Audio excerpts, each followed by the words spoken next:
Du coup, si je comprends bien, de ton côté, tu peux recevoir des questions écrites. Tout à fait. En fait, si je regarde sur le stream, on peut voir les questions. Du coup, là, c'est lancé. Je vais essayer de partager mon écran si j'y arrive. Alors, ça partage tout sauf ce que je veux. Hop, ça m'a l'air d'être bon là. Ouais, tout à fait.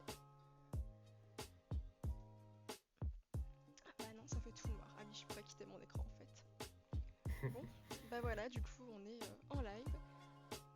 Hey, Bonjour Lucas, bonjour à toutes et à tous. salut On Eva. se retrouve Bonjour tout pour le monde. ce fameux live sur la stigmatisation des troubles psychiques avec du coup les ambassadeurs santé mentale pour notre partenariat. Bon bah allez, on est passé de 6 personnes à 2, dont moi du coup. C'est triste.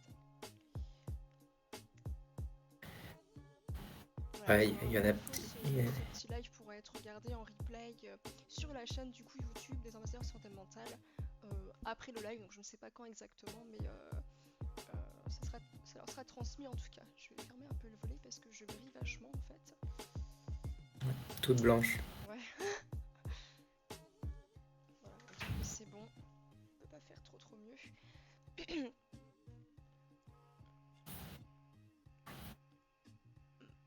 Voilà, et ben je te propose qu'on commence. On va pas attendre plus longtemps. Ouais, au pire, il y aura peut-être des gens qui rejoindront en cours de route. Peut-être. Ouais, Peut-être il y en a qui vont partir en cours de route aussi, c'est etc. vrai. Tout l'intérêt des replays. Ouais. Après, je ne sais pas si on nous entend vraiment. Je sais mettre le son. Si on... Enfin, moi, en tout cas, je m'entends. Ok, moi Ça marche. j'espère qu'on m'entend aussi. Ouais. N'hésitez pas à nous dire s'il y a des gens qui sont sur le live, à nous dire si on nous entend bien. Ce serait dommage qu'il y ait un petit souci technique, quoi. En effet, et surtout de se rendre compte au bout d'une demi-heure de live. C'est ça.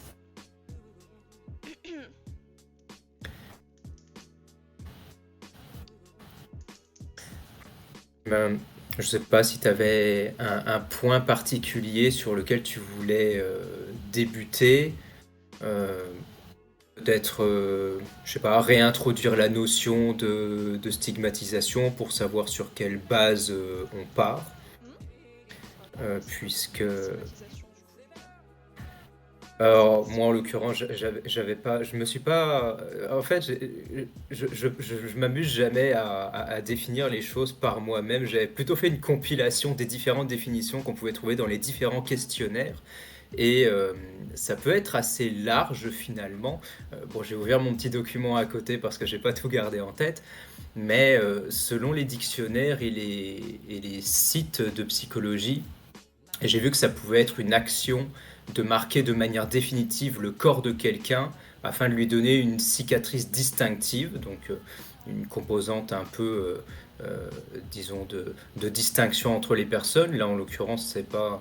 Disons, la caractéristique négative serait dans le marquer d'une manière définitive, comme si les choses ne pouvaient pas se changer dans le temps. Hmm. Ça peut être aussi une mise à l'écart d'une personne pour ses différences qui sont considérées comme contraires aux normes de la société. Là, on est peut-être un peu plus proche de ce qu'on entend dans la santé mentale ou dans les troubles mentaux. Ouais. Ça peut tout simplement être une dévalorisation de la personne, une parole ou une action menant à transformer une déficience, une incapacité ou un handicap en une marque négative pour la personne. Là aussi, on s'y retrouve pas mal. Hmm. Ou alors, ça peut être un blâme, une mise à l'écart d'un individu ou d'un groupe du fait de leurs caractéristiques, leurs croyances, perçues comme allant à l'encontre des normes. Donc ça recoupe un peu des choses dites précédemment. Donc ça peut être vraiment très large. Voilà, ça peut être une parole, une action, peut-être même une pensée stigmatisante vis-à-vis des caractéristiques d'une personne, que ce soit santé mentale ou non, mais là en l'occurrence c'est ce qui nous intéressera. Hmm. Tout à fait. Eh ben, merci pour ta définition. Je rajouterai juste quelque chose. On entend souvent aussi parler d'auto-stigmatisation. Donc là, c'est à force vraiment, à force qu'il y ait la stigmatisation, en fait, on va prendre ses paroles et ses préjugés, ses stéréotypes, un petit peu comme réels finalement. Euh, Par exemple, souvent des patients qui sont sous dépression, on va leur dire bah t'es nul, un coup de pied au cul et ça ira mieux, ce genre de truc un petit peu. Et le patient lui-même peut se dire eh ben ouais en fait je suis nul, je fais pas d'efforts, je suis une feignasse, enfin adopter en tout cas ce genre de commentaires qu'on va leur faire en fait. Tout à fait.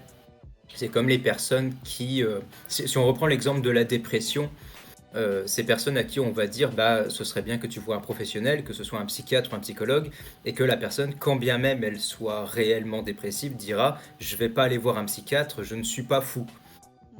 Bah non, certes, mais ça n'empêche pas. Comme je dis souvent, on n'attend pas d'avoir un cancer pour aller chez le médecin. Un rhume suffit.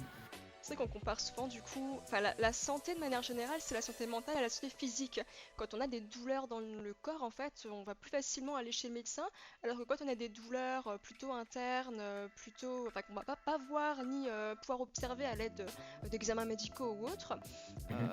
là on va avoir plus de difficultés et de réticence à aller voir un psychiatre ou un psychologue parce qu'il y a la connotation négative de bah, c'est pour les fous en fait, alors que pas vraiment finalement. Puis qu'est-ce que ça veut C'est dire ça. fou actuellement? Bon, ça va un petit peu C'est tout et rien dire. D'ailleurs, on s'est même pas c'est vrai présenté. que Je viens de penser à ça. ouais, je me demande si on n'avait pas fait si on avait presque pas fait la même chose dans le live éco-anxiété. On avait commencé à discuter avec Mathieu et Kenny, et puis on avait complètement zappé les présentations. Ouais, parce que je pense que c'est important quand même de savoir dans quel milieu on bosse, tout ça. Donc moi, je suis Eva Mathieu, je suis vice-présidente de l'asso Raptor Neuropsy. Je suis également community manager, donc c'est moi qui fais tous les petits posts sur Instagram, Facebook, tout ça, enfin voilà. Qui répond à vos messages aussi sur Instagram et puis Twitter et puis bah, tous vos messages en fait. Et du coup, je suis psychologue en psychiatrie. Donc, comme on dit, je côtoie en fait les personnes que on appelle souvent les fous, hein. Voilà. Très bien. Ben, moi, c'est Lucas, membre de l'association Raptor Neuropsy, responsable des pôles seniors et neurologie, si je dis pas de bêtises. Je crois. Euh, Psychologue de formation, j'ai essentiellement travaillé en neurologie, mais j'ai fait un peu de psychiatrie aussi, euh, notamment sous un versant psychothérapie. Et actuellement, je termine un doctorat en sciences biomédicales, pareil sur les maladies neurodégénératives et les troubles du comportement. Donc voilà. Et je veux Et aussi. Vas-y. je voulais rebondir par rapport à l'exemple que tu donnais vis-à-vis de la douleur. Et c'est vrai que même quand les personnes souffrent physiquement, elles vont pas avoir de difficulté, a priori, à aller chez le médecin, chez le kiné, passer des radios et voir une flopée de spécialistes de la santé physique. Mais à partir du moment où ces spécialistes ne vont rien trouver de bien probant sur le plan organique et qu'on va dire aux patients, c'est peut-être d'une autre origine, en l'occurrence une origine Psychologique. psychologique ou quelque chose comme ça, là il va tout de suite y avoir une réticence à aller plus loin dans les examens. Et bon, chez tout le monde, hein, on s'entend, mais c'est quelque chose qu'on peut voir régulièrement.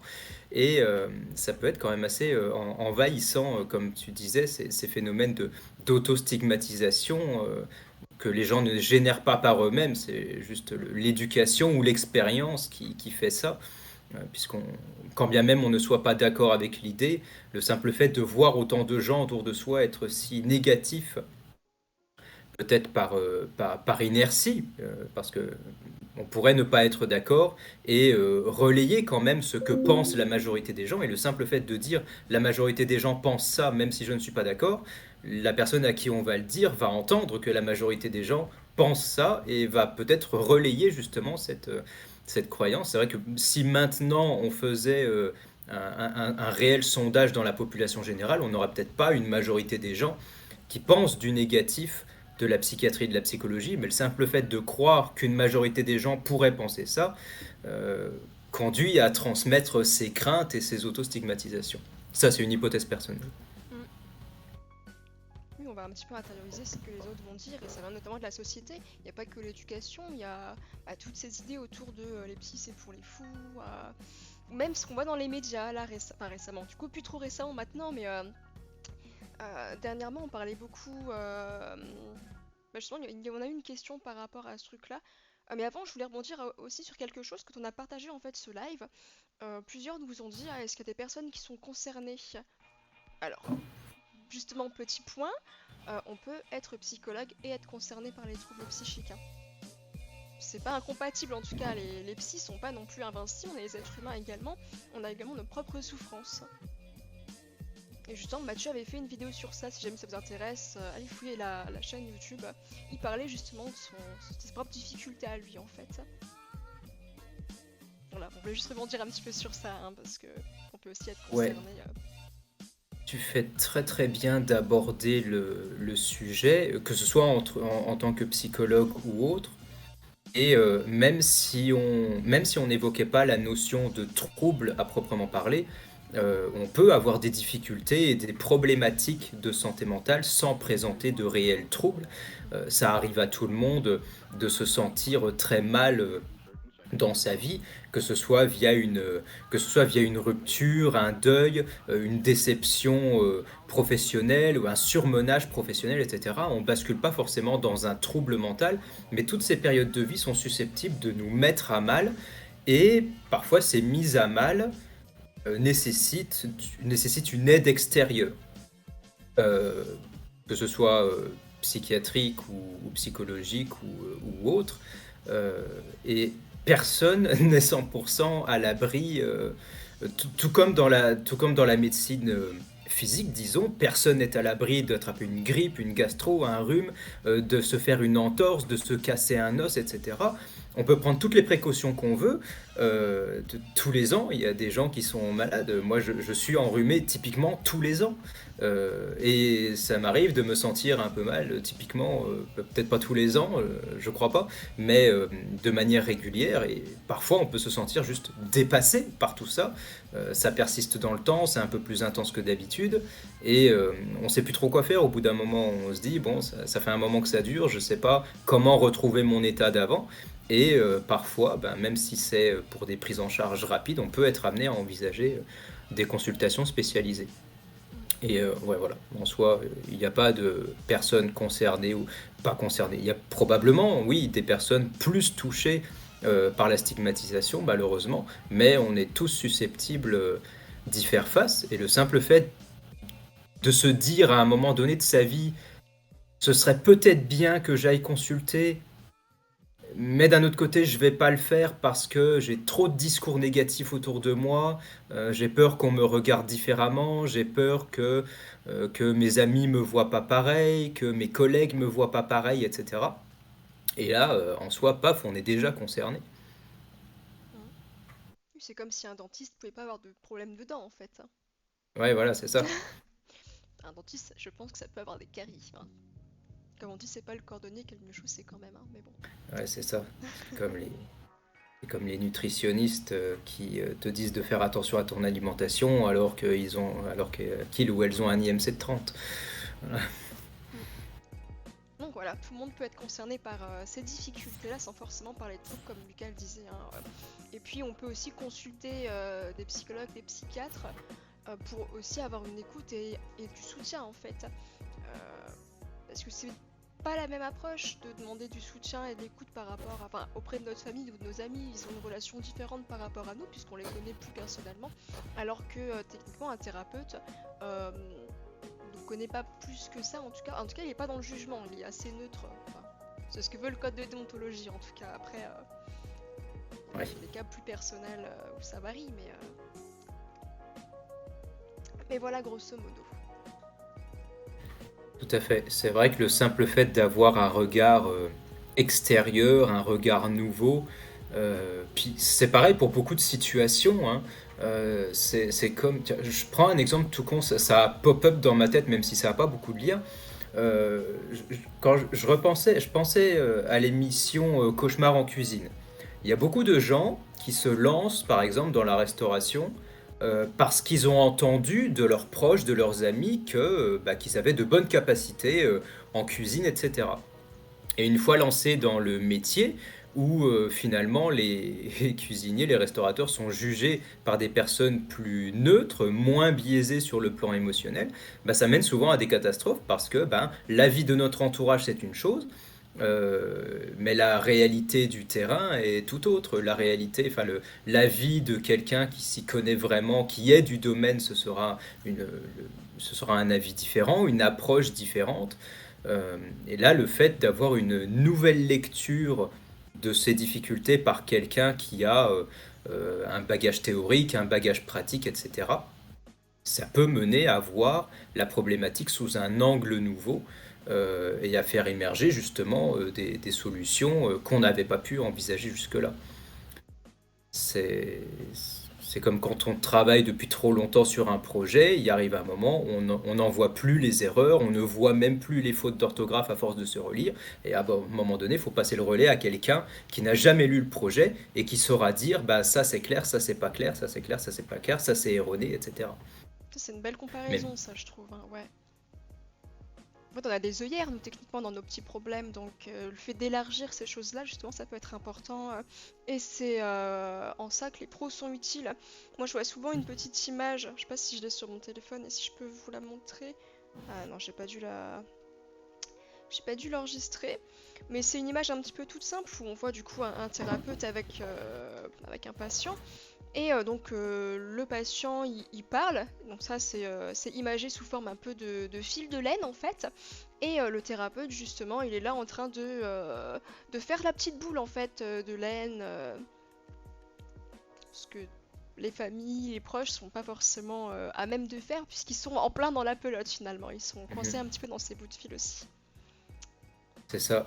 Et par ailleurs, en tant que proche, on est aussi parfois comment dire, directement impliqué dans les problèmes de la personne, même si la personne en elle-même ne s'en rend pas compte, même si nous en nous-mêmes on ne s'en rend pas compte, on peut être parfois un maillon constitutif des problèmes de la personne à différents degrés.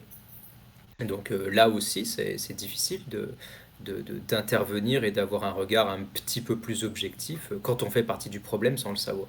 Mm, tout à fait. Moi, je dis souvent que les psychologues ou les psychiatres, c'est un petit peu comme des chaussures. Il y en existe plein de modèles différents, il y a plein de pointures différentes. Il y en a qui vont plaire à ta mère, à ta sœur, d'autres qui vont pas te plaire à toi parce que ouais, elles sont pas trop de ton style. C'est un petit peu comme les psys finalement, on a plein d'approches différentes, on a notre manière aussi de parler qui est différente, des exercices aussi qui sont différents. Euh, un psy, vous pouvez l'essayer une fois, je dirais essayer entre guillemets comme une chaussure, ça vous va pas, bah tant pis, vous essayez une autre paire. Bon, c'est vrai que quand c'est payant, c'est un petit peu plus compliqué du coup. C'est un petit peu, je pense, un des seuls vrais obstacles, en tout cas, au fait d'essayer plusieurs thérapeutes, on va dire. Mais voilà, pour moi, c'est quelque chose qu'on devrait pouvoir essayer davantage et davantage pour trouver en fait vraiment la paire de chaussures, le psychologue qui va correspondre à ce que vous attendez en fait. Il n'y a pas un seul psychologue en France, on a tous une manière de faire, enfin, on fait avec l'humain en fait, donc on n'a pas tous les mêmes approches chacun et chacune. Voilà. Ouais. Tout à fait, tout à fait vrai. C'est là aussi toute la difficulté de se sentir bien accompagné dans ces thématiques-là. C'est pas juste c'est pas seulement une difficulté liée à la santé mentale qui est déjà quelque chose de complexe à la base. Mm. Mais ouais, les personnes doivent en plus composer avec la grande diversité que peuvent être les professionnels. Ouais. Oui, on peut ne pas se sentir écouté suffisamment ou accompagné suffisamment par un professionnel, hein, et on a le droit justement de lui en faire part et de changer de professionnel si jamais on le souhaite. Tout à fait. Et il y a justement des approches et des professionnels qui prônent en grande partie la transparence et entre guillemets l'honnêteté dans les affects ressentis des deux côtés. Mm. Autant il y a des approches qui vont davantage prôner la neutralité émotionnelle, où il ne faut pas laisser transparaître ses émotions face à un patient, etc. Alors que d'autres ont plutôt tendance à favoriser la transparence et puis à inciter le patient à dire quand ça va pas dans la relation avec le thérapeute, et inversement, où le thérapeute se doit de transmettre quand ça ne va pas pour lui dans la relation avec un patient. Mm. Donc voilà. En fait, c'est vous qui Plutôt êtes au cœur de la thérapie, donc c'est un petit peu à vous de décider quelle carte utiliser. Moi, j'ai souvent un patient qui va accepter en fait tout ce qu'on va lui dire. Donc, je vais lui proposer un exercice, il va me dire oui, je vais lui proposer un autre, il va me dire oui, même si c'est des choses qui sont insurmontables pour lui. Pour le coup, Moi, j'apprécie fortement qu'on me dise, bah non, ça, je me sens pas de le faire, c'est pas en accord avec mes valeurs, avec ce que je veux faire. Pour moi, c'est hyper important parce qu'on travaille ensemble et je ne travaille pas, enfin, vous ne travaillez pas pour moi en fait, plutôt.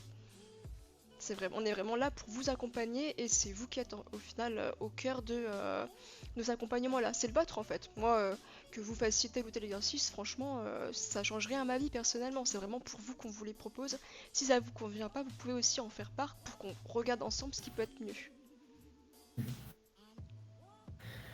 Tout à fait. Et pour en revenir à la problématique de la stigmatisation, outre le fait que ce soit très présent de manière globale dans la population, dans les médias, chez les politiques aussi, c'est aussi et malheureusement présent chez les professionnels de santé. Les professionnels de santé, psychologues compris, peuvent être stigmatisants.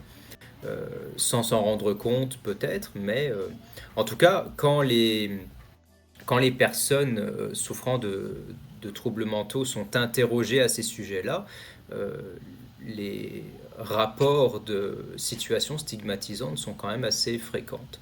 Euh, Particulièrement dans certains troubles, je pense notamment à la schizophrénie par Mm, excellence, tout à fait. mais dans les autres troubles mentaux aussi. Mm. Bah justement, en parlant de schizophrénie, petite transition, vous nous avez posé une question donc, qui est assez longue parce qu'il y a le contexte et tout, donc je vais vous lire l'entièreté de cette question-là parce que je trouve qu'elle est intéressante en tout cas. Alors, la personne dit: Je me rappelle pendant la fameuse affaire Lola, une intervention de Ségolène Royal qui avait dit sur une chaîne d'information en continu: Il ne faudrait pas que les personnes dangereuses comme les schizophrènes puissent être libres. J'en avais été assez choquée au point d'en parler beaucoup à mon superviseur. Je pense dire sans trompe tromper, mes chiffres datent de quelques années, que non seulement la schizophrénie touche 1% de la population, je crois que c'est ça, hein, il me semble que c'est 1,2, quelque chose comme ça, mais en plus son taux de criminalité n'est pas plus élevé, voire inférieur à celui de la population générale. Alors effectivement, donc là c'est pas encore la question, c'est un peu le contexte. On avait fait une vidéo peut-être 2021, je sais plus, avec Mathieu, c'est notre première vidéo il me semble, sur justement la schizophrénie où on expliquait que les personnes souffrant de schizophrénie, alors moi j'aime pas trop le terme schizophrène, hein, parce que est-ce qu'une personne qui a un cancer, on va dire que c'est un cancéreux? Bon, je trouve pas ça très adapté, donc je préfère dire une personne qui souffre de schizophrénie, au même titre du coup qu'une personne atteinte d'un cancer. Et donc on avait parlé justement c'est un petit peu ces fausses idées qu'il y avait chez ces patients-là, où on disait souvent qu'ils étaient très dangereux. En fait, non, ils sont pas forcément très dangereux, ils sont plus dangereux pour eux que pour les autres finalement. Mais ça, bon, on va en reparler un petit peu après, je pense. Et donc pour la suite, du coup. Euh... tu, tu, tu, tu. Alors, qui plus est, j'ai vu de nombreux schizophrènes stabilisés pendant ma pratique qui étaient suivis par des psychiatres et en parallèle par des psychologues ou analystes avec différents types de thérapies. À part une décompensation de temps en temps nécessitant une brève hospitalisation, ce sont des patients tout à fait aptes à mener une vie sociale, même sentimentale ou professionnelle. Là justement on parle en fait de tout ce qui va être établissement et je pense qu'on va aussi y revenir juste après. Alors comment expliquer ce rejet par ignorance? C'est ce que je pense spontanément. Mais si même nos fameuses élites n'ont aucune compréhension de ces troubles, comment y remédier? Voilà, donc comme on le disait, il me semble en début de live, hein, c'est ce qu'on a dit tout à l'heure, les médias jouent quand même un petit peu leur part dans les stigmatisations finalement. Dans l'affaire de la petite Lola aussi notamment, mais il y a eu aussi d'autres affaires je crois récemment. Je me souviens plus forcément lesquelles, enfin il y en a eu plusieurs en tout cas là sur le début d'année 2023. Ouais, euh, Où justement on a vu donc les médias en parler. Et il y a aussi les réseaux sociaux qui vont quand même pas mal jouer.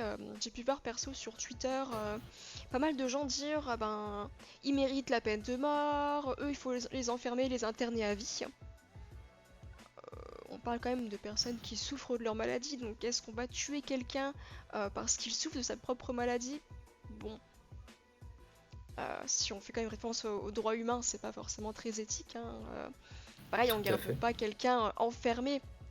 Enfin, moi par exemple, je travaille dans une unité de soins sous contrainte, donc là où on va justement avoir des personnes qui ont commis des actes, des fois dont ils sont irresponsables, on va dire, j'en ai plusieurs comme ça, parce que justement ils ont agi, ils n'avaient pas conscience d'agir en ce sens-là, ils étaient un petit peu, on va dire, en proie à tout ce qui est délire, hallucination, euh, qui sont tellement fortes en fait qu'on a du mal à les distinguer de la réalité. On ferait pas ces actes-là sinon, enfin, en tout cas, outre la maladie. Oui, effectivement, c'est vrai que dans le cadre dans le cadre de la schizophrénie particulièrement, c'est vrai que si on enlève les composantes de symptômes délirants et hallucinatoires, euh, j'ai pas souvenir, j'ai pas souvenir qu'un média, bon, c'est limité bien sûr, mais j'ai pas souvenir qu'un média ait déjà relaté un accident de type agression de ce type-là, indépendamment d'une phase de décompensation ou d'une phase de symptomatologie aiguë. Mm. Voilà, tout simplement. C'est- Et puis comme tu disais, effectivement, ce sont des personnes qui, malheureusement pour elles, sont essentiellement dangereuses pour elles-mêmes, mais qui aussi ont beaucoup plus tendance à subir des agressions, Mm. Ouais, en elles sont assez l'occurrence. vulnérables hein, comme personnes. Ouais. Je me rappelle c'est bon, c'est loin dans ma mémoire, mais j'ai souvenir d'un chiffre qui avait été rapporté par une de mes profs de psychoclinique quand j'étais en deuxième ou en troisième année de licence. Et il semblait que les personnes atteintes de schizophrénie avaient un risque 14 fois plus élevé de se faire agresser qu'une personne sans schizophrénie, Mm. ce qui est quand même assez énorme. Et que le risque de se faire agresser par une personne atteinte de schizophrénie était somme toute assez faible, justement parce que ce sont des personnes qui sont fragiles aussi sur le plan physique. Tout à fait. Puis elles vont aussi avoir Pour tendance ça, à, en tout pour cas, ça. se faire du mal ou alors se suicider par exemple. Enfin, quand il y a des hallucinations qui sont vraiment trop envahissantes, ça peut être une des, on va dire, absences de solution chez une personne qui souffre de schizophrénie. Hein. Ouais, C'est qu'imaginer avoir des hallucinations tout le temps. Ok, il y a les traitements, mais les traitements ne font pas forcément tout non plus. Et puis quand on n'a pas forcément la bonne molécule non plus, c'est un petit peu compliqué. Donc, tout à fait. D'ailleurs, je me demande si, ce sera à vérifier, mais je me demande si les tentatives de suicide réussies ne sont pas plus prévalentes chez les personnes atteintes de schizophrénie que chez les personnes atteintes de dépression. j'ai pas l'info en tout cas, mais ce serait intéressant de l'avoir Ouais. effectivement.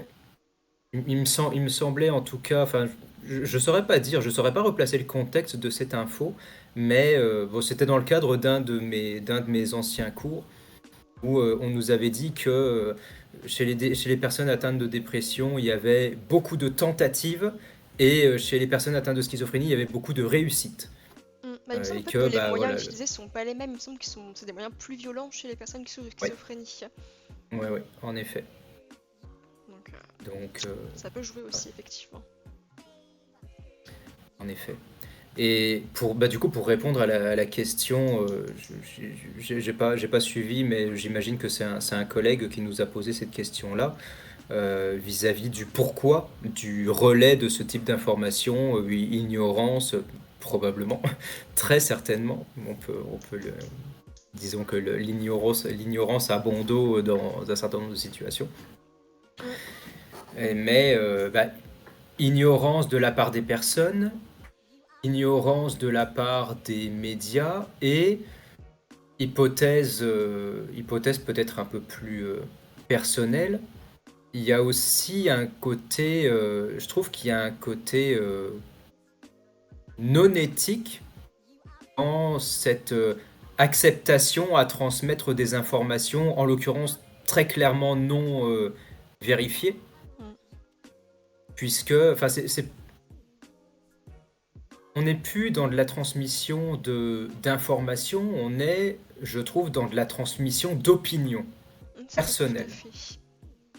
Beaucoup vont Et écrire comme ce les qu'ils pensent. Hein. opinions... Comment? Beaucoup vont écrire ce qu'ils pensent, hein, notamment sur les réseaux sociaux. Hein. Le fait de dire bah, faut les garder enfermés, bah, c'est leur propre avis en fait. Hein. C'est ça? Sauf que c'est des êtres humains quand même derrière, on rappelle. Hein, c'est pas des animaux. Et encore même des animaux, on les met même pas enfermés non plus. Enfin, donc, Oui, en effet. Et ça pose quand même, bon, ça sort un peu du sujet, mais ça pose quand même ça pose quand même question de la, disons, des limites qu'on pourrait poser à ces principes-là. Parce que si on partait du principe que c'était légitime d'avoir ce genre de point de vue, ce genre de pensée, et qu'on se dise, tiens, mais vraiment, on applique ce genre de décision à la société, on la met où la limite, Mm. comment dire, est-ce qu'on part du principe que, est-ce qu'on part du principe que dès qu'on a un doute sur l'impulsivité de la personne, sur son irresponsabilité ou sur son risque de passage à l'acte, que ce soit envers elle-même ou envers quelqu'un d'autre, on applique d'office un enfermement ou une punition équivalente. Ben, étant donné la quantité de situations où on peut être impulsif, je, je pense qu'il y a même des personnes qui ne souffrent pas de troubles mentaux pourraient malheureusement subir ce genre de sévices-là. Mm. Mais bon, Tout à fait, ouais. je sors du cadre. Non, mais voilà, du coup, ouais, les médias vont vraiment renforcer ça. Et moi, j'ai des patients justement qui souffrent de schizophrénie qui se qualifient eux-mêmes en fait de monstres. C'est quand même assez violent, je trouve, hein, comme propos envers soi-même. Il y a beaucoup d'auto-dévalorisation, en tout cas de leur part, sur eux-mêmes, hein. Mine de rien, c'est quand même assez important. Mais c'est aussi du fait du regard de la société sur eux. En fait, eux, ils ont interné un petit peu internalisé plutôt pas interné, euh, ce, ce regard sur eux-mêmes finalement. Oui, effectivement. Et ça a aussi un impact direct sur la, la gravité ou l'intensité de certaines symptomatologies. Puisque si la personne se sent déjà exclue Mm. de par sa différence, de par ses symptômes, de par ses difficultés, le simple fait de se dire, ben, je vais être pris en charge pendant X temps, je vais me battre pour améliorer ma situation, je vais montrer de la motivation et de la volonté pour me réinsérer dans la société, mais tout en se disant que la personne a une étiquette qui probablement ne la quittera jamais. Quand bien même Mm. une personne se remettrait totalement de ses symptômes, pour beaucoup, elle garderait l'étiquette de sa maladie, malheureusement, ce qui limite la réinsertion, ce qui peut être générateur de stress pour le fait de refaire face à des situations sociales, professionnelles aussi, et donc augmenter un risque de rechute, etc., etc. Donc c'est vraiment une sorte de cercle vicieux, d'autant qu'il y a il y a un certain nombre de troubles mentaux qui émergent de par des dysfonctionnements de la Mm. société. Tout à fait. Donc la société dysfonctionne, crée des troubles, stigmatise les troubles, limite leur rémission et favorise leur rechute. Du coup, bon, on veut bien prendre en charge tout ce que vous voulez, mais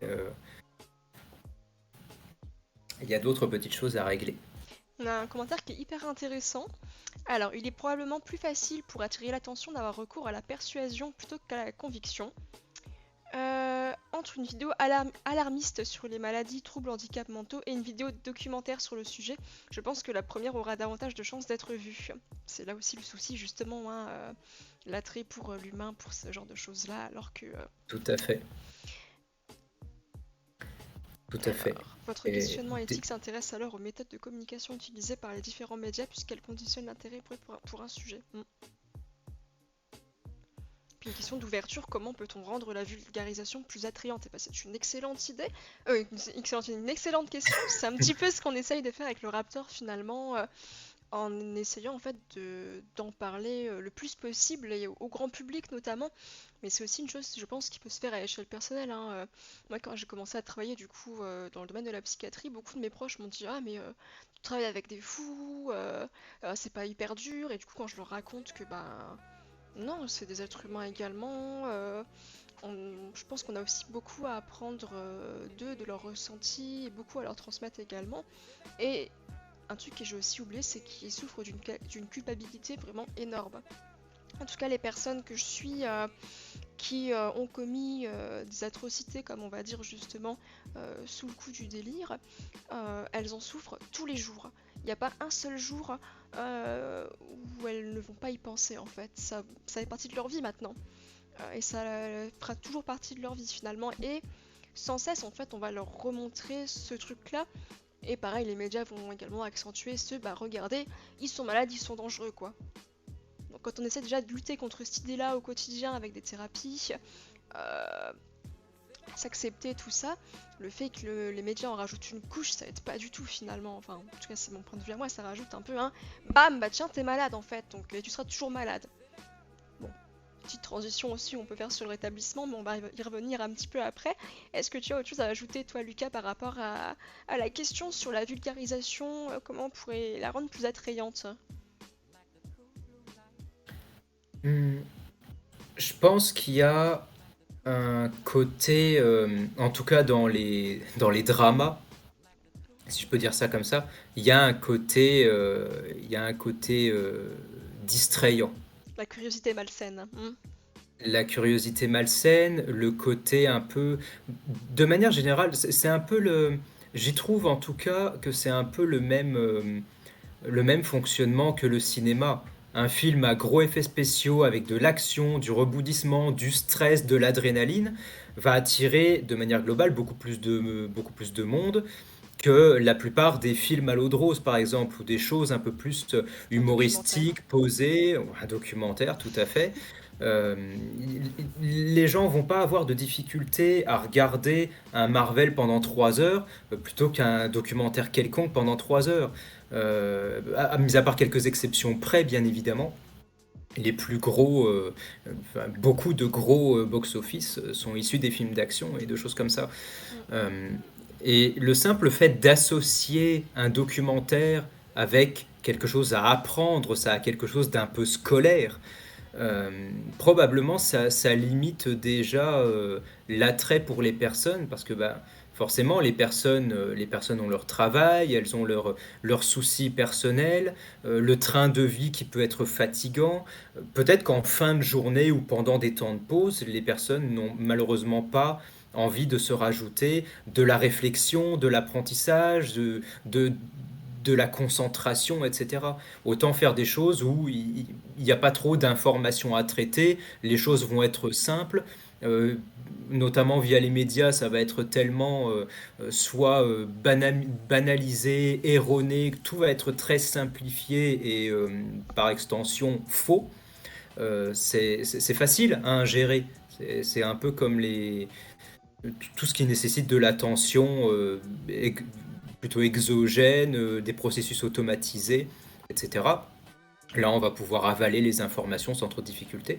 Par contre, dès qu'il faut déconstruire des croyances ou des apprentissages faux, bah là, voilà, ça nécessite de la concentration, du focus, voilà, de l'exercice volontaire de réflexion. Et c'est plus coûteux, c'est plus énergivore, c'est plus chronophage et par extension, malheureusement, un peu désagréable. Donc tout le challenge de la vulgarisation, c'est de réussir à faire quelque chose d'attrayant, simple, court, tout en restant à minima dans le vrai. Et en ça, c'est pas facile.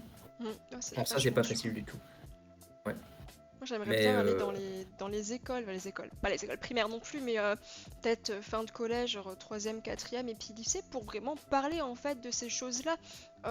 Commencer en fait dès un plus jeune âge, justement pendant les cours en fait, où ça demande déjà de la concentration, donc pourquoi pas? ouais, je suis très content que tu abordes cette thématique-là, parce que la semaine dernière, je suis tombé sur une revue de littérature justement à ce sujet-là. Qui est publié cette année, hein, 2023, qui mentionne que un enfant ou un jeune sur 8 entre 5 et 19 ans, souffre d'au moins un trouble mental. Et les chercheurs ont compilé les différentes études qui ont regardé les effets de différentes interventions à l'école sur la stigmatisation des troubles mentaux. Et ils ont montré que globalement, les interventions à l'école, j'ai pas vérifié les niveaux scolaires qui ont été testés, mais j'imagine au moins collège, euh, montraient que les interventions avaient des effets bénéfiques, tout en nécessitant des rappels sur les notions qui ont été abordées au fil des années pour maintenir un effet positif à long terme. Donc ça peut être, attends voir, j'avais pris des notes, euh, éducation à la santé mentale, des contacts, des interventions de personnes qui ont vécu ou qui vivent des troubles mentaux. Euh, voilà, des contacts, que ce soit des contacts face à face ou des contacts filmés avec des professionnels du domaine. Voilà, tout ça, c'est des types d'interventions qui ont mené à des résultats positifs chez les élèves.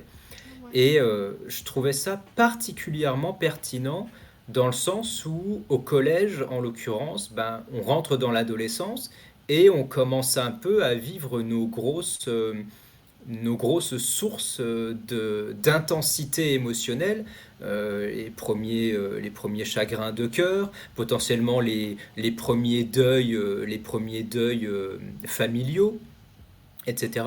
Et l'adolescence est une période de la vie particulièrement à risque pour Mm. les troubles mentaux. Et je Ouais. trouve que c'est particulièrement opportun d'envisager ça, d'envisager ce genre d'intervention à cet âge-là, parce que les élèves sont particulièrement à même de comprendre ce qu'il en découle, ce qu'il en retourne, surtout vis-à-vis de leur situation à eux, puisque à cet âge-là, on se sent particulièrement incompris des adultes, On se cherche. un peu comme si on se cherche tout à fait, et on se dit qu'on ne fonctionne comme personne, que personne ne peut nous comprendre parce que personne n'a vécu ce qu'on est en train de vivre.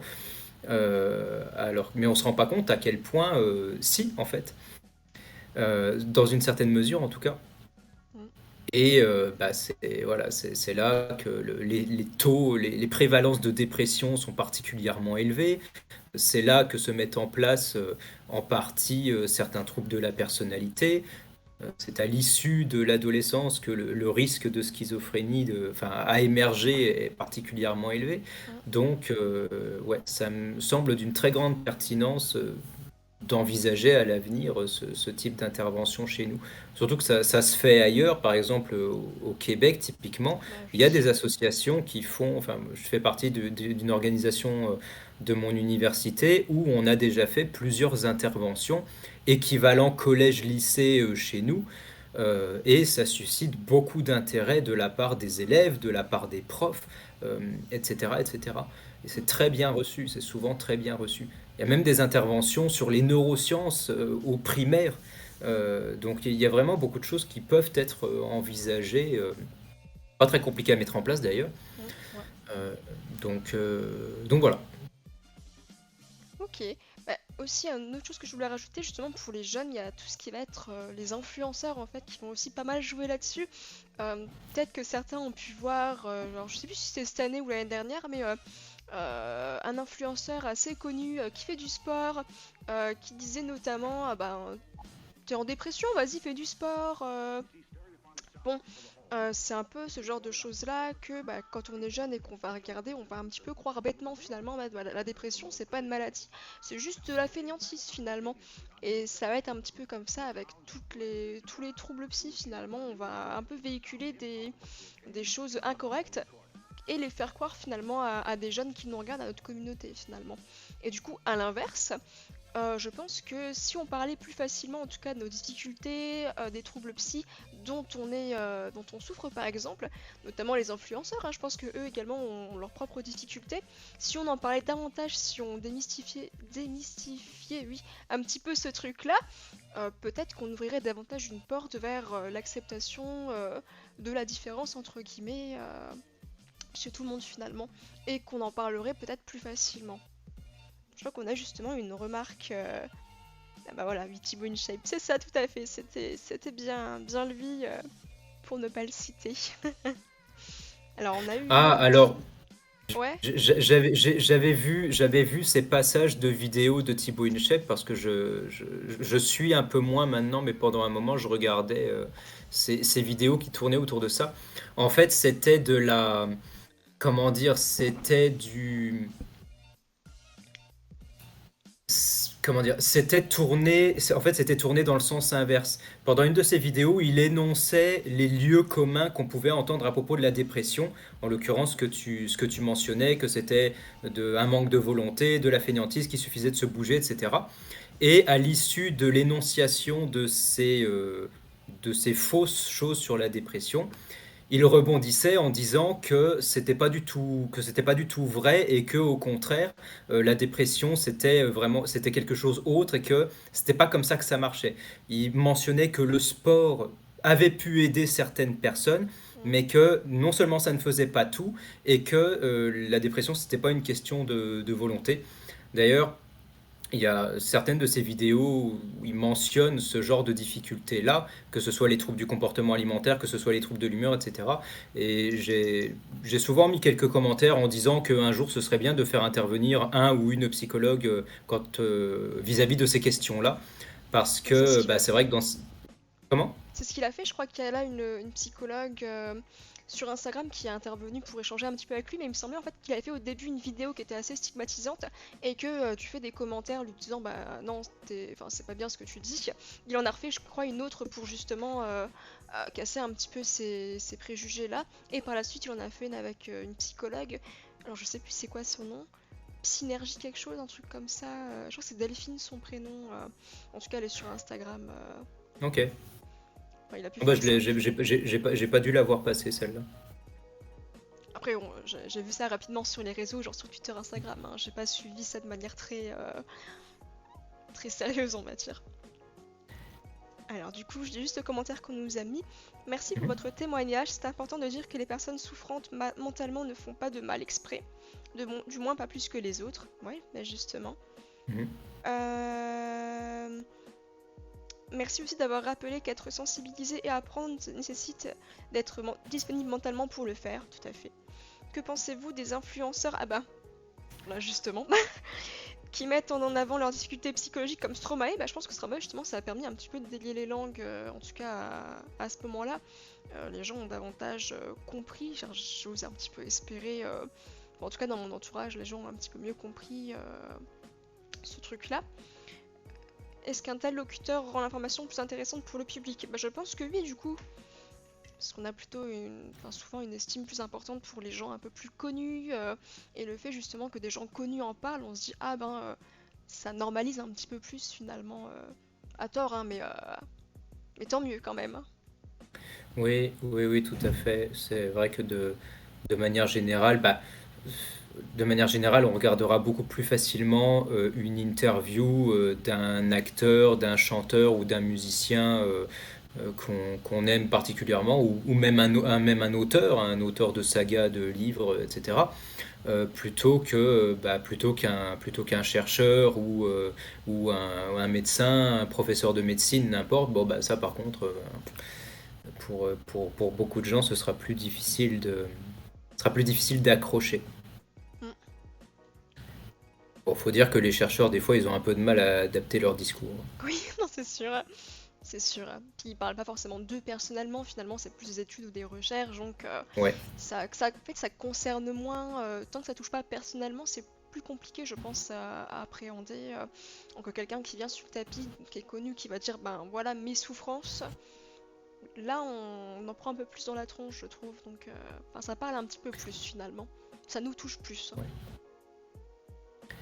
en effet. Alors on a un commentaire qui nous dit il est difficile de lutter contre les idées reçues, bah justement, c'est très compliqué de lutter un petit peu contre ça. Ouais, en Pas trop de effet. solutions Et miracles.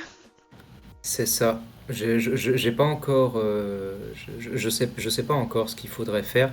Peut-être que beaucoup de gens ont déjà vécu ça dans leur famille, que ce soit via leurs parents, les grands-parents ou les oncles, les tantes, qui peuvent nous paraître parfois un peu fermés d'esprit, Mm. où on a peut-être déjà eu ces discussions-là, où le postulat de base, considéré comme étant vrai, c'est que ça peut être, par exemple, que bah voilà, la psychiatrie, c'est pour les fous, ou la psychologie, ça ne sert à rien.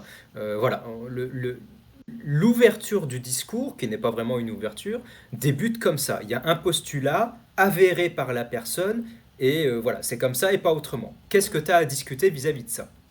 Bah, là déjà c'est un peu déstabilisant parce que c'est comme quelqu'un qui veut, je caricature un peu, mais c'est comme quelqu'un qui va te dire, ben moi je crois en telle chose, je sais que ça existe. Bah, si tu le sais, qu'est-ce que tu veux débattre de ça? Bah Mm. tu le sais, c'est très bien. Mais ça me rappelle, ça- je sais plus vis-à-vis de quoi c'était, bah, c'était un autre phénomène politique, etc. Où c'est une personne de ma famille qui commence à avoir un certain âge, pas hyper vieille, mais un certain âge quand même, où pareil, elle balance un chiffre un peu à la volée comme ça, où il y a tant de pourcents de gens qui sont comme ça. Et moi, sachant très bien que ce chiffre était faux, je lui ai demandé sur quoi elle se basait. Ah, bah de mon entourage, voilà, il y a tant de pourcents de gens qui sont comme ça. Bah oui, mais ton entourage, c'est pas la population Mm. du pays. Puis voilà, puis elle me dit, ah, mais c'est pareil dans le reste du pays. Puis je lui dis, mais t'as regardé les vrais rapports? Puis ah, bah les vrais chiffres, je regarde pas ça, je m'en fous. Bon, bah. Voilà, mais là en l'occurrence, c'est quand même très difficile d'enrayer la croyance et d'essayer d'émettre une idée Mm. alternative. En fait, c'est beaucoup plus coûteux pour la personne Ouais, qui qui va essaye débattre. Mm. qui essaye de flexibiliser la pensée ou le discours de l'autre. Et pour la santé mentale, c'est pareil, c'est très très très compliqué. Mm. Quand quelqu'un il En vous même- dit et vous jure que bah non ils sont fous, faut les garder enfermés, on a beau essayer de dire oui mais les droits humains, oui mais le délire tout ça, c'est bah je m'en fiche, il a tué quelqu'un, il reste en prison, c'est tout. Euh, ouais alors bon, c'est pas évident de débattre avec ces personnes-là qui ne veulent pas finalement entendre la suite du débat quoi. Ouais, c'est ça. Puis alors, quand tu as entretenu, déjà pour nous, rien que nous, voilà, quand on entretient certaines croyances pendant nos 20, 25, 30 premières années de vie, c'est déjà pas facile de nous faire, même si on connaît ces biais-là, ces processus-là, c'est pas toujours facile de changer ce que l'on croyait comme étant vrai, Mm. même dans la psycho, hein, quand on entend que telle maladie a une origine particulière et que 5, 10 ans après, on entend ah bah non, ça c'était complètement faux, c'est complètement autre chose, bah, c'est pas facile de se faire à cette nouvelle information. Mm. Mais alors pour des personnes qui ont entretenu des discours aussi fermés pendant 40, 50, 60 ans, bah ouais, c'est d'autant plus compliqué. Alors on a une remarque justement. Une idée pour contrer ce postulat, c'est de rappeler que la psychologie et la psychiatrie sont des disciplines scientifiques. Alors ces personnes sont exposées à un dilemme. Soit elles maintiennent leur point de vue au risque de paraître contre la science, la vérité, ou en essayant de prouver que ce ne sont pas des approches scientifiques. Soit elles sont prêtes à changer de point de vue parce qu'elles ne peuvent pas dire qu'elles sont contre la science. Alors c'est un petit peu plus compliqué que ça en Ouais, pratique, hein. ouais, Il y a des ça- oui, mais oui, mais un ouais, tel c'est m'a dit ça, que, oui, c'est mais on voit que dans les médias que, oui, mais ils sont dangereux, ils ont tué quelqu'un. C'est compliqué de répondre à ça quand on a déjà le oui, mais en fait. On essaye quand ouais, même, c'est mais c'est ça. hyper fatigant, hein.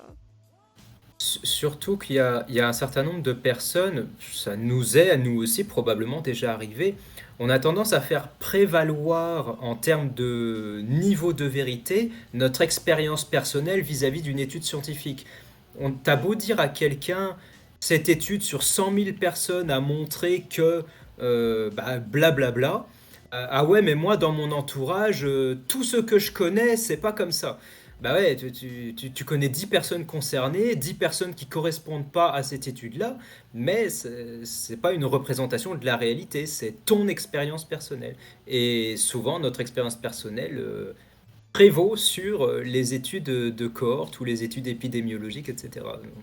Ça a un côté un peu abstrait et irréaliste, les études scientifiques, malheureusement, parce que bah, on n'est pas toujours directement concerné, ça concerne d'autres gens et on peut partir du principe que bah, et c'est vrai, les études ne représentent pas la réalité. On essaye de s'en rapprocher, disons. Mais ça Alors, parle pas toujours aux gens. ouais, on a un message. Je pense que c'est invalidité. Pour un problème de dépression, rien que l'énoncé fait peur aux gens, et puis on n'est plus légitimé par l'autre, comme si en plus on avait un problème intellectuel. Ouais, bah tout fait peur en fait, hein. Pareil, dans le milieu professionnel, surtout quand on dit bah, je suis en burn-out ou en dépression, on va nous dire non mais enfin, c'est toi, moi j'y arrive très bien, moi j'ai pas de soucis au travail. On va aussi voilà, toujours accrocher à son expérience à soi-même finalement. Ou effectivement, ouais, des gens vont prendre peur en mode, ah ben, c'est pas contagieux, hein, au cas où il y a des gens qui pensent ça. Ouais. Et puis on peut vivre avec.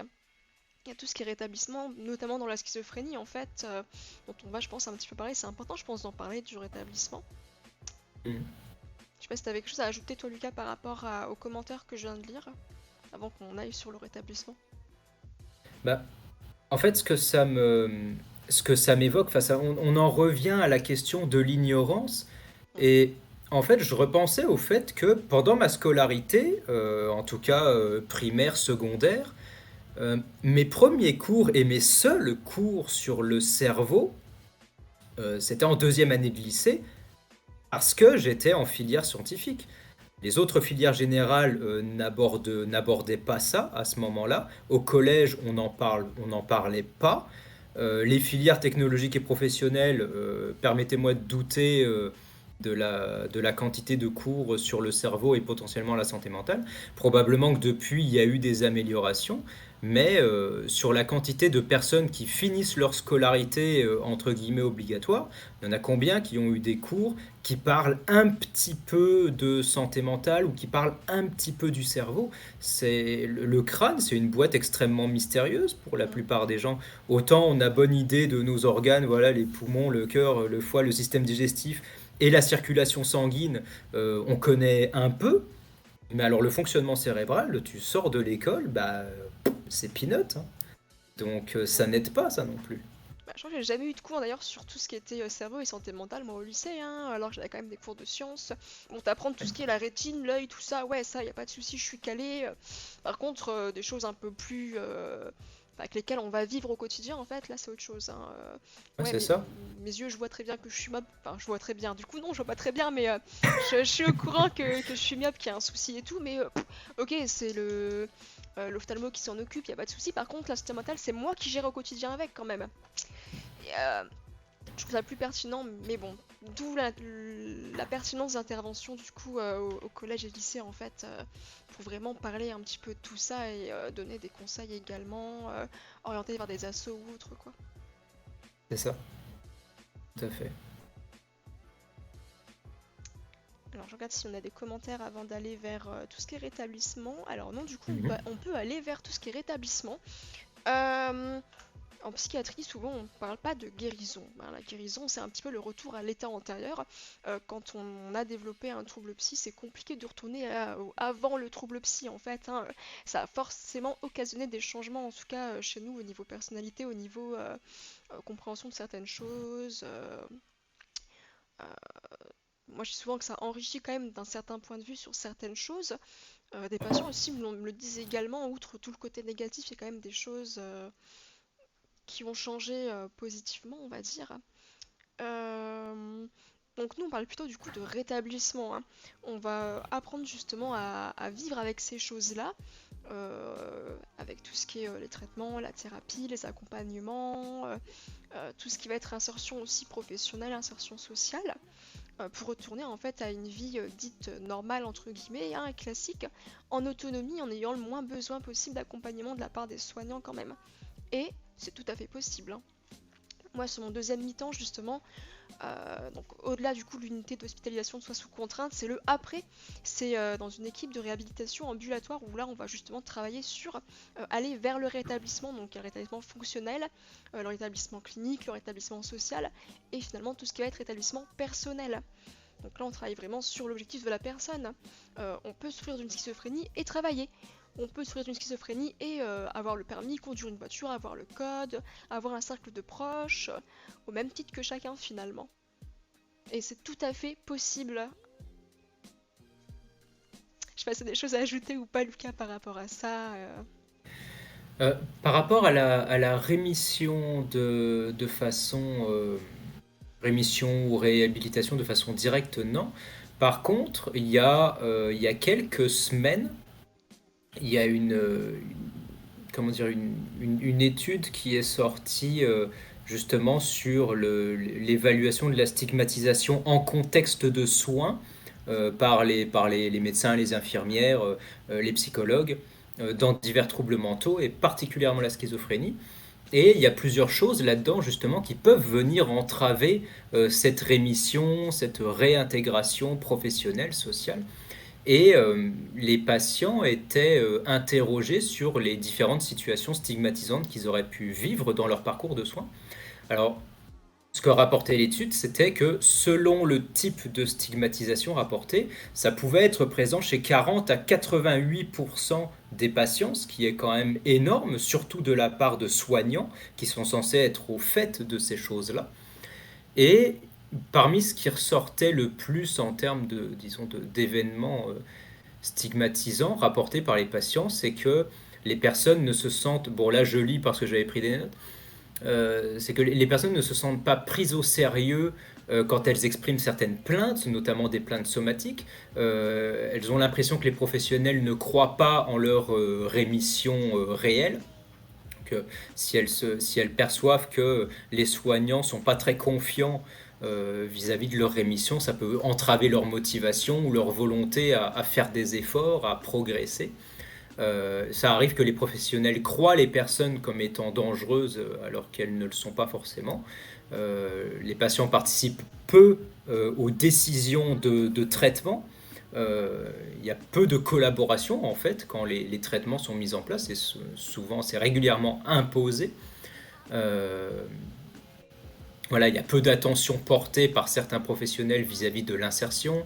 Bon, les personnes sont aussi victimes de violences parfois. Elles se sentent pas aussi infantilisées, elles se sentent pas respectées dans leur intimité, dans leur choix, euh, etc., etc. Donc il y a beaucoup de choses qui peuvent émaner du contexte de soins, qui peuvent appartenir en l'occurrence à la stigmatisation et à entraver la bonne rémission des personnes. Donc voilà, ce qui souligne le fait que si malgré ces limitations-là, une rémission reste possible, on peut imaginer à quel point les rémissions pourraient être plus fréquentes, plus efficaces, si les contextes de soins prenaient davantage attention à ces comportements, qu'ils soient volontaires ou non d'ailleurs. Mm. Ouais, tout à fait. On a encore une remarque du coup en commentaire. Alors, pensez-vous qu'il faudrait ajouter dès le lycée des cours de psychopharmacologie? Ah. Pharmaco peut-être pas, psycho j'aurais tendance à dire oui. Hmm, peut-être psycho, oui, mais pas le côté pharmaco. Je pense que ça serait plus, ça alourdirait en fait, en tout cas déjà les contenus qui sont pas toujours évidents au Ouais. lycée. Je pense que c'est un petit peu tôt. Tout ce qui est santé mentale et psycho, oui, après pourquoi pas, mais le côté psychopharmaco, ce serait un peu trop lourd, je pense. Et Ouais. on se doute que la plupart n'écouteraient pas forcément. Ah, j'ai plus de son dans mon casque.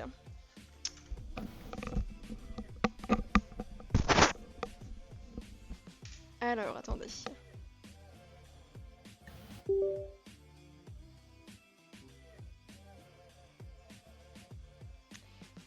Voilà, j'avais plus de jus dans mon casque, j'ai dû le brancher. Hein. En tout cas, je t'entendais toujours. Ah, bon, c'était magique. Moi, il m'a fait juste en mode bip bip, en mode je ne fonctionne plus. Ah, c'est dommage qu'au bout d'une heure de live, le truc il se coupe comme ça. Bon. C'est ça. Voilà, donc notre avis un petit peu sur la question. On a encore du coup une autre remarque ou question. Les personnes porteuses de pathologies mentales peu connues ou comprises sont-elles plus susceptibles de travailler en milieu de travail protégé qu'en milieu de travail classique? Justement, parce que ce sont des pathologies très stigmatisées. Alors moi, pas la plupart, mais quand même une partie de mes patients sont effectivement dans tout ce qui est ESAT, mais il y en a aussi qui sont en milieu ordinaire. En fait, ça va vraiment dépendre, pas forcément de la maladie, mais aussi du côté de fatigabilité. Euh, j'ai des patients pour qui c'est très compliqué en tout cas de travailler 35 heures par semaine et donc ils ont des aménagements où ils vont travailler 15-20 heures par exemple et c'est quand même déjà très lourd. Et il y a aussi tout ce qui est activité à côté, hein, tout ce qui va être la thérapie, les groupes avec les professionnels. Il n'y a pas que du travail finalement, il y a aussi d'autres choses. Et on nous dit aussi est-ce que l'accès aux relations amicales, amoureuses, sexuelles sont plus restreintes pour ces mêmes personnes? Ça va dépendre, j'ai envie de dire. Euh, Ouais, ça va beaucoup dépendre, en effet. Puisque, comme de manière générale, l'aspect impact des symptômes sur les sphères de vie familiale, sociale, professionnelle, scolaire, c'est un critère qui est transversal aux troubles mentaux, l'impact sur le mode de vie de la personne. Donc on peut s'attendre à ce que ce soit plus ou moins systématique d'avoir des difficultés, soit de par ces symptômes, soit de par une volonté, entre guillemets, à s'isoler. Si on prend l'exemple des personnes avec un trouble dépressif majeur, ben, les personnes peuvent, soit par leur perte de motivation, leur anédonie, soit par leur fatigabilité, leur perte d'énergie, leur faible estime de soi, vont peut-être avoir tendance à limiter les sorties, limiter les rencontres, limiter les échanges, etc., etc.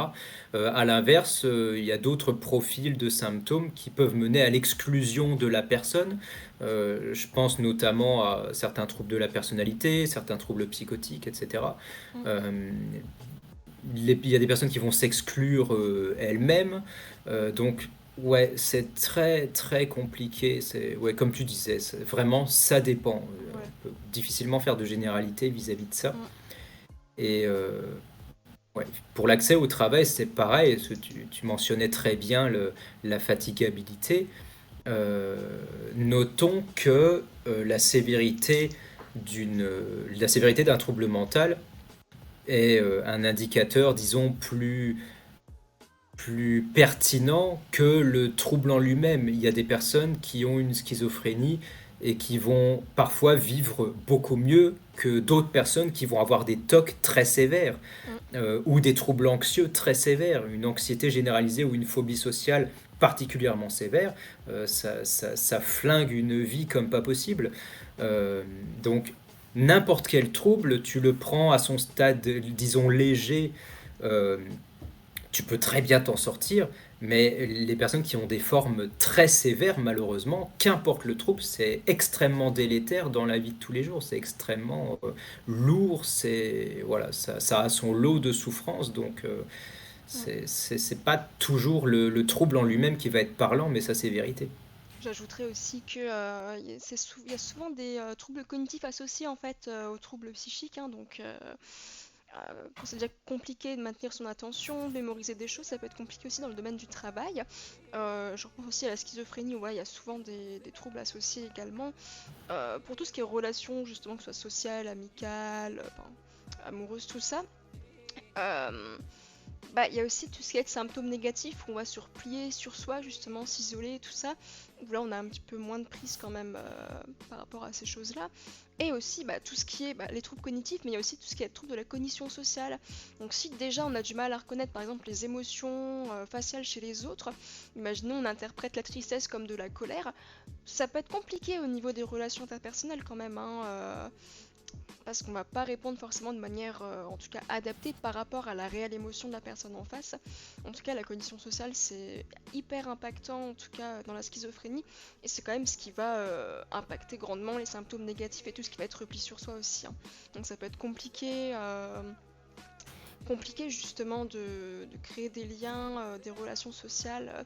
Après, ça va dépendre aussi des personnes, hein. C'est pas toutes les personnes sous schizophrénie ne sont pas isolées et peuvent avoir des relations, hein. Oui, tout à fait. Comme tu dis, c'est aussi toute la difficulté de ces situations-là, c'est que la variabilité interpersonnelle et intrapersonnelle est quand même très très grande. Donc, ouais, à moins d'avoir des études spécifiques en tête qui, voilà, qui étudie les prévalences ou la fréquence de certaines situations sociales par classe de troubles, disons. Mm. On ne saurait pas vous donner d'indications précises, etc. Ouais, c'est vraiment du cas par cas en fait, hein. Mais comme dans tout, il y aura des impacts, même chez les personnes qui n'ont pas de troubles psy finalement, hein. Mhm. Alors, du coup, pour la pharmaco, je le disais parce que de plus en plus de jeunes prennent des médicaments pour réguler leur santé mentale. Avais-je lu? Je pense notamment au TDAH avec la Ritaline. Après, je pense que tout ce qui va être pharmaco, là, quand on prend un traitement, c'est plus de l'ordre du coup médical. Donc, selon moi, en tout cas, c'est plutôt aux médecins ou aux psychiatres de faire un peu de psychoéducation par rapport aux traitements qu'ils vont donner, hein. Enfin, c'est ce qui est Tout censé à se fait. faire, en tout cas, normalement, hein. Ouais, normalement. Bon, après, bon, qu'est-ce que la norme? Ah, Et disons que c'est ouais, plutôt que normalement, ce serait plutôt c'est plus de l'espoir qu'autre chose rendu là. hum, ça serait, oui, logique de le faire en fait, mais bon, ça peut être compliqué. Et du coup, on a une autre remarque. Dans les lieux de soins, bien souvent, c'est le patient qui doit s'adapter au lieu malgré les difficultés et non l'institution qui va se mettre à sa portée pour faciliter son intégration. Et ben, je pense que ça va dépendre justement des endroits. Nous, ça n'aurait pas de sens en tout cas si dans mon service de réhabilitation, enfin, on s'adaptait pas aux patients. Ça irait un petit peu à l'encontre en fait de ce qu'on appelle la réhabilitation justement. Et puis finalement, même je dirais dans mon unité soit sous contrainte, c'est aussi ce que j'essaye de faire finalement.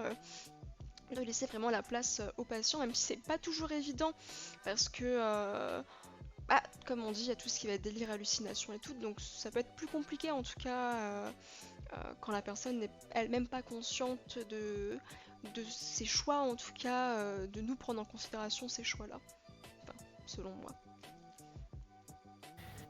Oui, oui, tout à fait. Ouais, rien à compléter là-dessus. Bon bah parfait.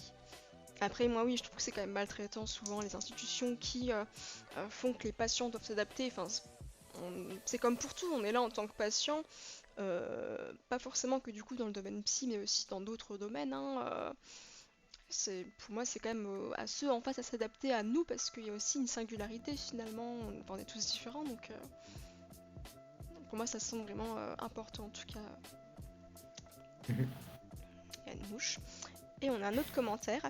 Assez d'accord avec les commentaires du dessus, les soignants ont parfois tendance à vouloir faire passer en force la réinsertion sociale professionnelle, quitte à oublier les spécificités et les vulnérabilités des patients accueillis. Ouais, tout à fait. Alors, Ouais, pour vous, les comme tu. psychologues, ouais. Ouais, j'allais dire, comme tu dis, il y a aussi une très très grosse variabilité entre les centres, entre les services. Donc, ouais, les pratiques peuvent être très très différentes. C'est pareil dans les services de neurologie d'ailleurs, hein. Pour en avoir fait trois ou quatre, les quatre étaient extrêmement différents et dans certains ça peut être n'importe quoi, dans l'autre ça peut être très bien structuré. Bon, bah. Mm. Là, on a une remarque hyper importante, enfin intéressante, je trouve. Mhm. C'est en accord justement, enfin c'est en lien avec la personne qui parlait de la non-intégration. Pour vous, les psychologues, effectivement, mais je parle du lieu de vie H24. Alors, ça me fait penser justement, j'accompagne également des patients qui sont dans des lieux de vie, des résidences par exemple, où il y a d'autres patients et les personnes qui les accompagnent ne sont pas du tout formées aux troubles psy.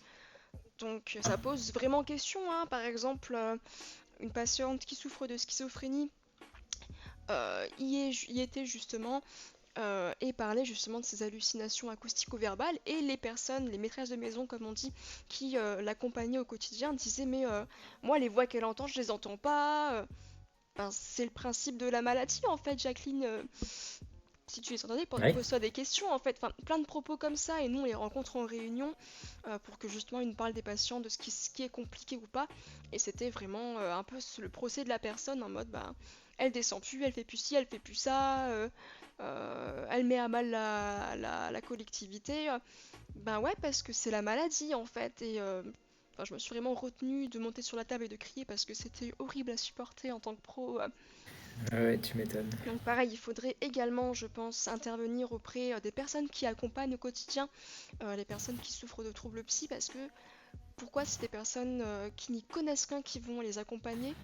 Il y a vraiment nécessité de les former et bah, de déstigmatiser également leurs idées, quoi.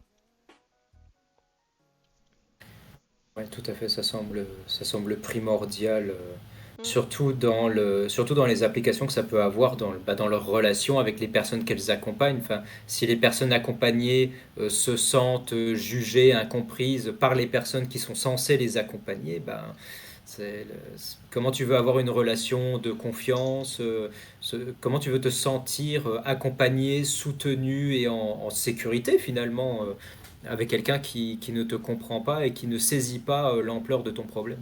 Bah là, c'était le cas pour le coup, hein. La personne justement avait très peur de se faire hospitaliser, donc elle demandait, elle se questionnait souvent auprès de ces personnes pour se rassurer justement de bah, est-ce que je vais être hospitalisée, est-ce que vous parlez de moi, est-ce que ça me concerne, et justement on lui renvoyait un petit peu dans la tronche que bah, t'es chiant, t'as posé toujours les mêmes questions. Donc justement, ah bah j'ai encore plus peur d'être hospitalisée, on me rejette et Mhm. puis on demande encore plus de réassurance et c'est un cercle vicieux finalement. Donc, Ouais, mais bon, voilà, c'est une situation qui était un peu délicate où j'ai vraiment dû prendre sur moi pour pas intervenir parce que voilà, il y a des choses comme ça qui sont un ouais, petit peu horribles quoi. c'est là qu'on se dit, il y a du boulot à tous les niveaux. Ah ouais, ouais, clairement, hein. Donc ouais, je comprends du coup quand vous dites que c'est compliqué en fait d'être dans un lieu de vie H24 avec des personnes qui ne comprennent pas forcément et qui tiennent pas forcément compte en fait de notre vécu, de nos difficultés, de notre vulnérabilité et de la personne qu'on est finalement. Voilà, je sais pas s'il y a des choses à rajouter, s'il y a d'autres questions dans le chat. Je sais pas si pour l'instant c'est intéressant ce qu'on raconte. Enfin, pour l'instant, ça fait déjà quand même presque 1h20 qu'on blablate sur ce sujet-là. Normalement, c'était 1 heure, mais bon, c'est quand même très intéressant, je trouve, d'en parler. Ouais, complètement. C'est bien triste, mais en service psy, même à l'hôpital, malgré la formation des soignants, on rencontre ces situations. Ouais, bah ça, oui, ça, je le vois un petit peu au quotidien. Malgré les formations, certains vont être quand même assez stigmatisants. Mais le truc, c'est que des fois, bah, je sais que dans mon unité, par exemple, en face sous contrainte, c'est assez compliqué d'y travailler. Enfin, on a des situations qui vont être vraiment difficiles. Et donc, un truc que les soignants vont faire, c'est bah, pour. Comment dire Pour. Je trouve plus le mot que je voulais dire. C'est un petit peu bête. Bah, pour mettre un petit peu, on va dire, j'ai utilisé un autre mot, mais c'est pas forcément ça que je voulais dire. Pour mettre à distance justement ces difficultés-là, elles vont un petit peu rire de certaines situations où des fois c'est pas non plus maltraitant, mais moi ça me questionne quand même certaines fois, mais bon. Des fois c'est tellement lourd en fait que je pense que les soignants des fois ont ce besoin en fait d'en rire ou autre quoi. Même si du coup c'est pas forcément hyper adapté. Après je sais pas de quoi vous parlez exactement.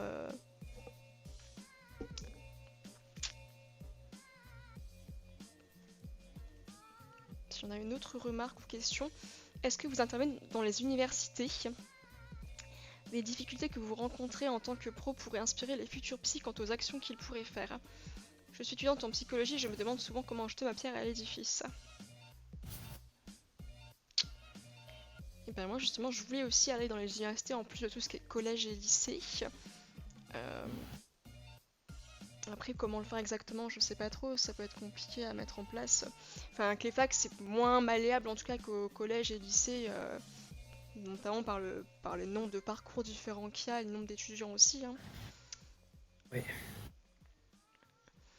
Mais ouais, je pense qu'il serait intéressant en tout cas qu'il y ait des cours en fait où les pros viennent parler eux-mêmes en fait des difficultés, des situations qu'ils peuvent rencontrer, un peu pour faire de la supervision inversée mais sans forcément avoir le conseil des étudiants en fait, pour aussi un peu démystifier le fait que bah, quand on est psy, on sait tout et on n'a pas de situation difficile, notamment. Enfin, je sais pas si ça répond tout à fait à la question ou pas trop trop.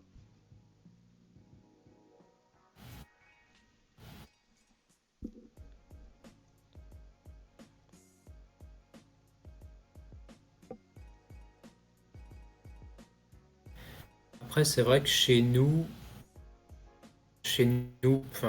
France, par rapport à ici, Québec, je trouve que les universités organisent très peu d'événements Mm. des événements, que ce soit des événements cliniques, des événements scientifiques, etc. Où justement ça pourrait être une manière d'attirer et potentiellement de faire participer des étudiants sur leurs expériences à eux, les Ouais. étudiants de master, les étudiants de doctorat, les jeunes professionnels. Ça devrait pas être très compliqué à organiser, je sais pas moi, une demi-journée ou une journée de conférence, soit en libre accès ou interne à un département de psycho. Enfin, vu la quantité d'étudiants, j'imagine que de l'auditoire, et il pourrait y en avoir. Mm. Euh, Puis bon, je sais pas comment c'est maintenant, mais quand j'ai fait ma licence, on n'avait pas 40 heures de cours par semaine, hein.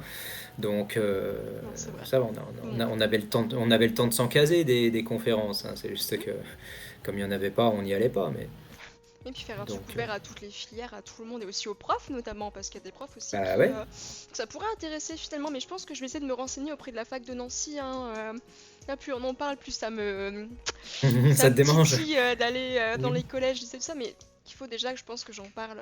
Enfin, je peux le faire avec l'asso, mais je peux aussi le faire avec mon travail. Je pense qu'on avait pour projet Ouais, avec un autre neuropsy, un autre psy du coup de mon service, d'aller justement auprès des jeunes et pourquoi pas avec des patients en fait qui pourraient eux-mêmes parler de leurs difficultés et mhm, enfin que bah, ils peuvent vivre également comme tout le monde et qui sont pas dangereux aussi, qui parlent eux-mêmes de leur maladie. Je trouve que c'est plus pertinent en tout cas d'avoir quelqu'un concerné directement en face plutôt que des soignants un peu en position de sachant finalement qui vont parler de tout ça. ouais, tout à fait. Ah voilà, c'est le mot que je cherchais, décompresser, merci beaucoup. Je peux comprendre l'autodérision pour décompresser, les soignants ont besoin de cela. Ça dédramatise la situation, mais cela doit rester sous contrôle. Bah ouais, des fois c'est un petit peu trop... Ah voilà. Mais j'ai déjà eu Ouais. des trucs comme ça, effectivement, où des fois je me dis, mais... Bah surtout au début, en fait, où je suis arrivée, où ça m'a un petit peu choquée parce que j'ai toujours eu un très grand respect, en fait, pour les patients, leur situation, enfin, comme pour tout être humain, finalement, enfin... Pourquoi plus les autres que les patients? Et ça m'avait vraiment choqué de voir en fait qu'on se moquait un peu des situations des gens, qu'on rigolait un petit peu d'eux en réunion clinique par exemple. Et après j'ai compris finalement que c'était un peu une manière de décompresser. Après oui, dans mon unité justement ça va, c'est pas non plus, c'est toujours sous contrôle, c'est pas plus que ça. Mm. Enfin, j'ai quand même mis du temps à comprendre et à assimiler le fait que c'était vraiment un besoin de décompresser, c'était pas de la vraie maltraitance en tout cas. Ouais, ouais. Et ça se fait nous toujours quand on est que entre nous. Ça se fait jamais auprès de patients parce que ben c'est quand même vachement blessant des fois. Nous on le fait pour décompresser. Enfin je dis nous, on va dire mon unité. Mais la personne en face, si elle voit ces choses-là, comment elle peut le prendre? C'est aussi stigmatisant pour le coup. Et nous on n'est pas là pour ça finalement. Voilà.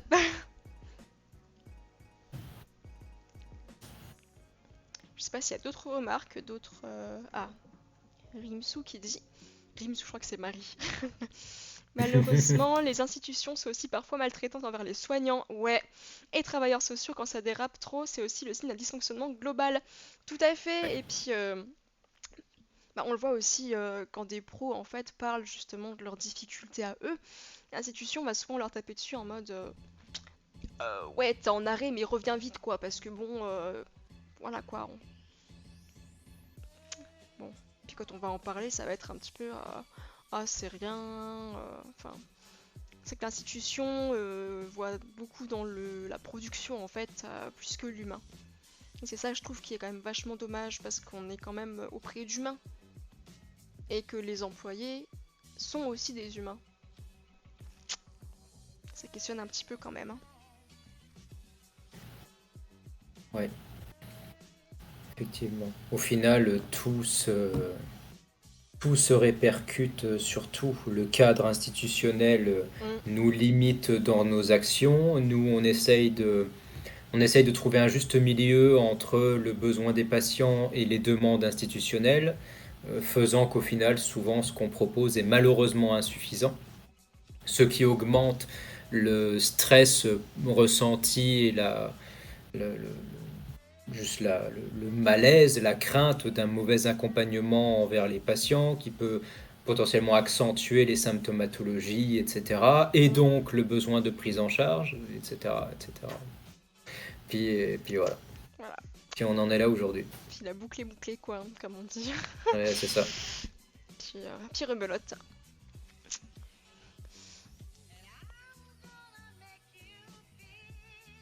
La psychothérapie institutionnelle a beaucoup travaillé là-dessus, partir du postulat que l'institution doit aussi soigner, ouais. Bah ouais, mais elle est pas là que pour diriger, quoi. Là aussi se soigner, ouais, tout à fait, bah ouais, ouais. Bah, comme le disait Marie, hein, ces signes de dysfonctionnement global souvent. Hein. Mais ça, à notre échelle, en tant que petit fonctionnaire par exemple, ça peut être compliqué d'avoir une action là-dessus. Hein. Ouais, déjà ça, et puis on parlait tout à l'heure de la difficulté de flexibiliser le jugement de quelqu'un qui Mm, a une croyance ou un point de vue très rigide. Bah, finalement, c'est un peu la même chose à une autre échelle, bah, eux, ils de sont tout faire en haut, quoi, donc... comprendre, bah c'est ça, tu diriges une institution, tu es très éloigné de ces problématiques-là, mm, non seulement t'en as une vision biaisée, mais en plus de ça, tu ne te sens pas concerné par ces choses-là. mm. Donc en soi, tu peux expliquer tous les problèmes du monde qu'on a et toutes les choses qu'il faudrait régler. Bah, d'une part, eux, c'est pas tant leur problème. Et en plus de ça, c'est, je sais pas comment ça fonctionne. Cette croyance que le fonctionnement imposé est le bon et le meilleur, puisque, ben, enfin le meilleur jusqu'à la réforme suivante, qui va Mm. enfoncer encore un peu le truc. Mais ouais, je sais pas trop quel mot mettre là-dessus. On voit rarement dans la vie de tous les jours de la rigidité comme ça, Mm. où, où tu as l'intégralité de ce qui peut t'entourer, qui va t'expliquer que ça ne fonctionne pas, et la personne qui décide, qui va dire, bah non, non, si, si, moi je sais, on est dans le bon, on est dans la bonne voie. Voilà. Je suis le seul à penser ça, mais je le sais. Ouais, Il n'y a pas d'alternative possible. tout à fait, Enfin, ouais. après, c'est pas spécifique à la santé, hein, c'est toutes les institutions qui souffrent de ça, malheureusement. Mm. Bon, je pensais pas qu'on allait parler autant. J'avais préparé des petites cartes. S'il y en a que ça intéresse, il y a des petites cartes faites par le Psycom avec des mythes. Enfin, je vais vous montrer. Je sais pas si on verra bien à la caméra. Ah bah c'est en miroir, super. Euh, Non, non, non, non, moi je le vois. Remets, je le vois à l'endroit, moi. Hein. Tu le vois à Ouais, ouais, ça l'endroit, se voit à toi. l'endroit. Ouais, ouais. Ouais. Non, c'est parce que toi, tu te vois, toi, Attends. mais demande aux autres, mais moi, je le vois dans le bon Bah là, sens. là, Hein. je regarde le live et moi je le vois à l'envers. Bah Ah, là, mais parce que bah, moi je stream mon écran et du coup sur mon écran je me vois à l'envers, c'est pour ça. Ah bah voilà. Ah la quiche, y a pas moyen de changer, d'inverser. Non, bon. Bah écoutez, T'es sûr que t'as que des problèmes ophtalmo, toi? c'est mon. C'est mon écran.